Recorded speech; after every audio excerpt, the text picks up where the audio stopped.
Hi everyone, I'm Leisha, and this is Imperfect Permaculture. I want to share today one of the resources that I am finding very helpful in thinking about how I want to design my life so that it's more regenerative, more abundant, and overall just, more fulfilling. And part of that picture for me includes what is my part in helping make a better world. There is no perfect, which is why I call the channel Imperfect Permaculture. These are my best efforts. Everyone who's interested in practicing permaculture is just going to come with their best efforts. There is no perfect. Today I want to talk about Joanna Macy's work, known as the work that reconnects. Now, I've just been introduced to Joanna Macy's work, and unfortunately Joanna Macy passed away about a year ago. But another author who I've mentioned on this channel, Luby McNamara, who wrote People in Permaculture and 7 Ways to Think Differently, references Joanna Macy's work in her book, 7 Ways to Think Differently. And so to understand the basis for the work or the need for the work that reconnects, we have to first start with the concept of alienation. Alienation is when you feel separate from yourself, from others, from the natural world, from really from any place where you should belong. You should naturally belong. A good example of this is someone who subjugates their own needs and wants and desires in order to fulfill other people's needs and wants and desires, and therefore over time alienates themselves from their own needs and desires. And I'm speaking as someone who has done that, so speaking as an expert in that area. Hence, life redesign. So I went to the library and I picked up Joanna Macy's book, Active Hope. And immediately I fell in love with it. I'd just like to share this short passage with you. Active hope is a practice. Like Tai Chi or gardening, it is something we do rather than have. It is a process we can apply to any situation, and it involves 3 key steps. First, we start from where we are by taking in a clear view of reality, acknowledging what we see and how we feel.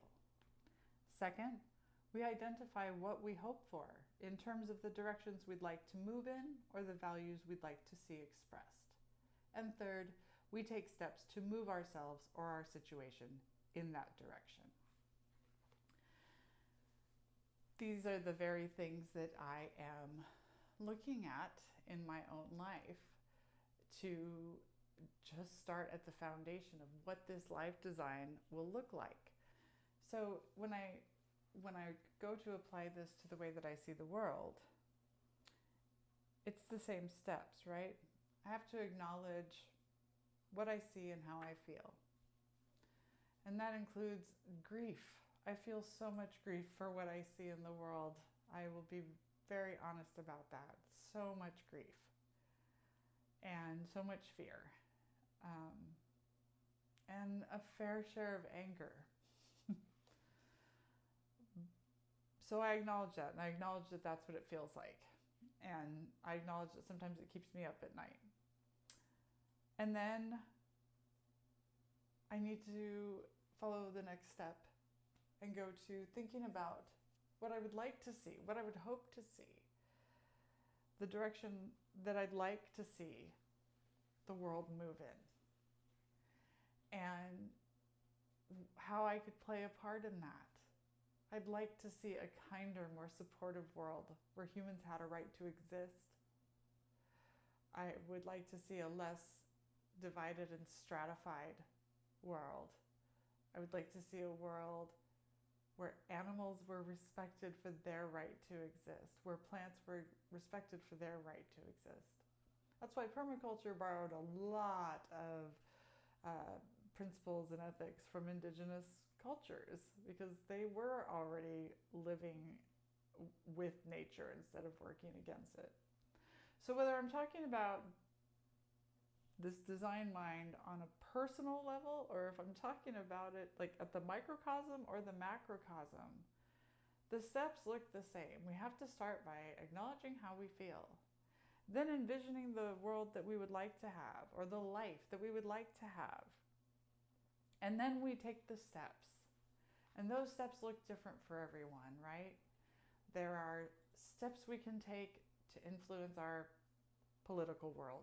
There are steps that we can take to influence our natural world.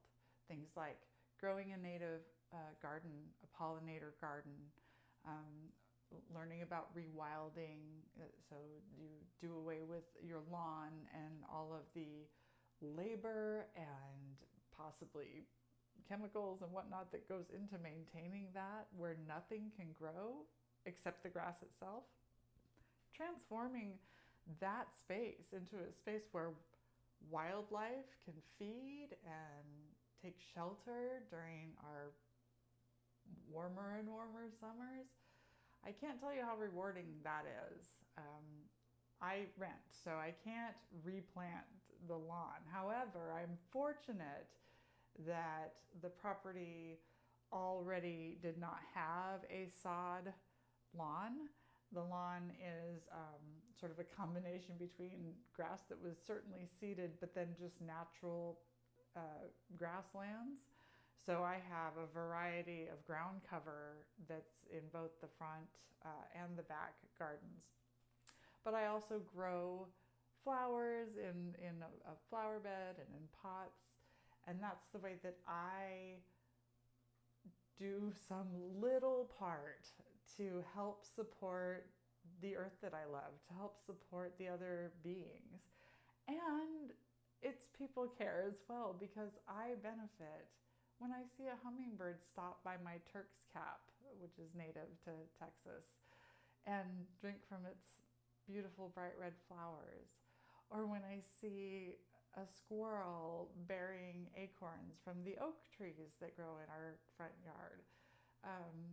It's very rewarding to know that as small as it is, I'm one home on a street that I can tell you my neighbors do not share my practices, but it doesn't lessen the joy that I feel, and I don't believe it lessens the benefit that the wildlife that comes to my home, that they reap by me taking these actions. And even on a human-to-human level, I was at Costco picking up birdseed this week, and as the cashier was ringing me up, he said, "Oh, thanks for feeding the birds." So, connected with a stranger over a shared love of our feathered friends. So I wanted to share that with you. And also,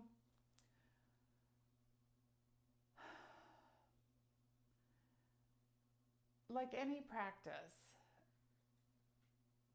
permaculture and the work that reconnects can be challenging at times. As a singer, there are times where my vocal coaching is much more frustrating than other times, and times where the results are much more satisfying than other times. Same with my writing. Some pieces feel much better when they're out than others do. So the point, again, and I say this as a reminder to myself, especially when it comes to showing up here, I easily get thrown off of my well-intended paths. And there's another piece from this book that has been very helpful as a reminder that that's inevitable. We're going to get off track sometimes. Me thinking that I could, do a job that really went against all of my identified needs for my nervous system to just be okay in a work setting, it was one of those times.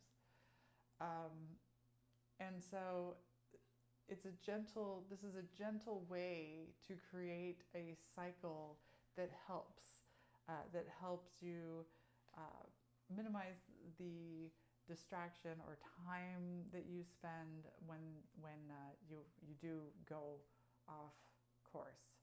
And that is, we stray off course. We notice that we strayed off course. Oh, this doesn't look like what I wanted it to be. Another example of this for me is, I identified that the best type of work for me would be remote work.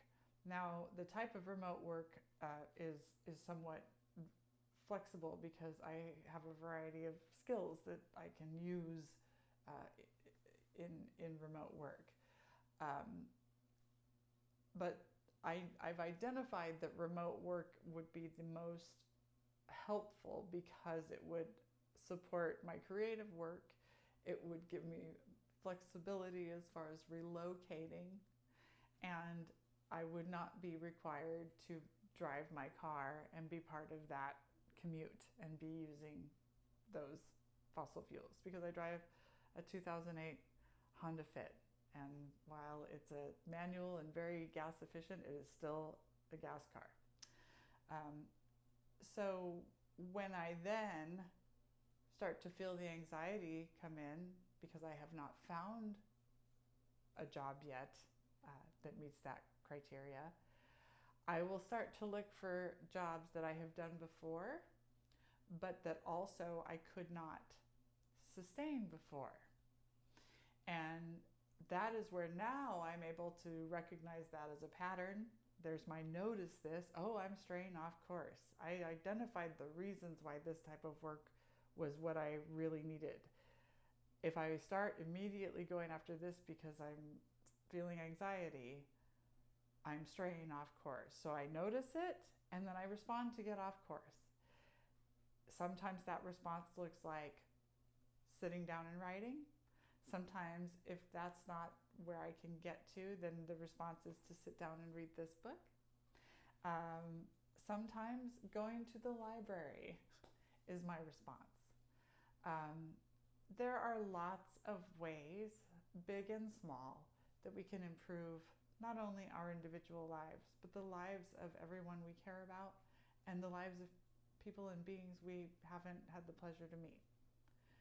And hope is not a passive thing. Hope is an active, engaging practice. And I am here engaging in this hope. I am spitefully optimistic by nature. I just have always, since I was a young girl, I have refused to believe that my life, this one wild and precious life, to quote one of my favorite poets, that it was meant for me to spend doing what others want me to do, and not to enrich myself or grow or develop or try new things or go through several reincarnations of myself in one lifetime.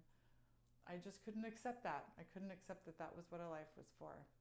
That just never made sense to me. It still doesn't make sense to me. So, therefore, spitefully optimistic. And I care too much about the world to give up on it.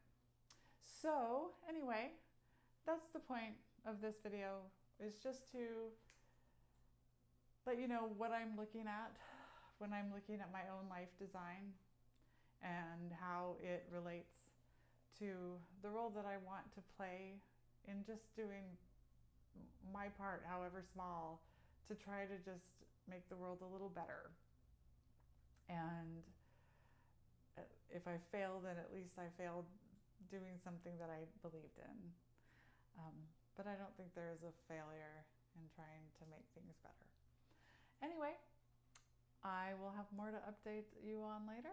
And thank you for being here. If this is your first time, welcome. I am actively sharing my story of being in 53. I'm like, what was I going to say? Being in midlife, of being 53 and redesigning a career for myself at this point, and what that looks like, and how that the career has everything to do with the alignment of my values and their relationship to the ethics and principles of permaculture. So thank you for being here. If you enjoyed the video, please hit like. If you've subscribed, thank you so much. I appreciate it. And if you haven't and you'd like to, hit subscribe. And I'll see you next time. Bye.